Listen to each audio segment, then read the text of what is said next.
School ଖୋଲିବା ଦାବିରେ BEO office ଘେରାଉ କଲେ ଅଭିଭାବକ। ଦୀର୍ଘ ଘଣ୍ଟା ଧରି ବିଇଓ ଅଫିସ୍ ଆଗରେ ଦେଲେ ଧାରଣା। ପରେ କୋର୍ଟର ରାୟ ପରେ ନିଷ୍ପତ୍ତି ନିଆଯିବ ବୋଲି ବିଇଓ ଉତ୍ତର ରଖିଲେ। ସୂଚନା ଅନୁସାରେ ବାଲେଶ୍ୱର ଜିଲ୍ଲା ଭୋଗରାଇ ବ୍ଲକ ନେତ୍ରମୋହନ ମୟୀ ବିଦ୍ୟାଳୟ 1906 ମସିହାରେ ପ୍ରତିଷ୍ଠା ହୋଇଥିଲା। ଚଳିତ ବର୍ଷ ଷଷ୍ଠରେ 24 ଏବଂ ସପ୍ତମରେ 17 ଛାତ୍ରଛାତ୍ରୀ ପାଠ ପଢ଼ୁଥିଲେ।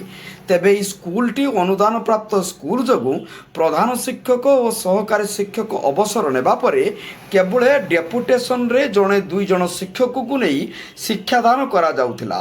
ଏବେ ସରକାର ସ୍କୁଲ ବନ୍ଦ ପାଇଁ ନିର୍ଦ୍ଦେଶ ଦେବା ପରେ ଏହି ନିର୍ଦ୍ଦେଶକୁ ବାତିଲ କରି ସ୍କୁଲ ଖୋଲିବା ଦାବିରେ ଗେଟ୍ରେ ତାଲା ପକାଇ ଗତ ଏପ୍ରିଲ 8 ତାରିଖରେ ଧାରଣାରେ ବସିଥିଲେ ଲୋକେ।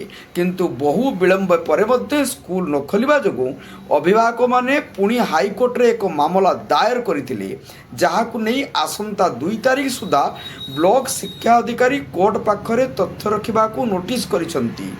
ଏ ସମ୍ପର୍କରେ ଭୋଗରାଇ ବିଇଓ କମଳଲୋଚନ ବିଶ୍ୱାଳଙ୍କୁ ପଚାରିବାରୁ ସେ କହିଛନ୍ତି, କୋର୍ଟରେ ମାମଲା ଅଛି। ଆସନ୍ତା 2 ତାରିଖରେ ତଥ୍ୟ ପ୍ରଦାନ ପରେ 6ରେ କୋର୍ଟ ରାୟ ଆସିବା ପରେ ସ୍କୁଲ ଖୋଲିବା ପାଇଁ ନିଷ୍ପତ୍ତି ନିଆଯିବ ବୋଲି କହିଛନ୍ତି। ବାଲିଆପାଳରୁ ଜ୍ୟୋତିରାଦିତ୍ୟ ପାତ୍ରଙ୍କ ରିପୋର୍ଟ, ଜନତା ଏକ୍ସପ୍ରେସ।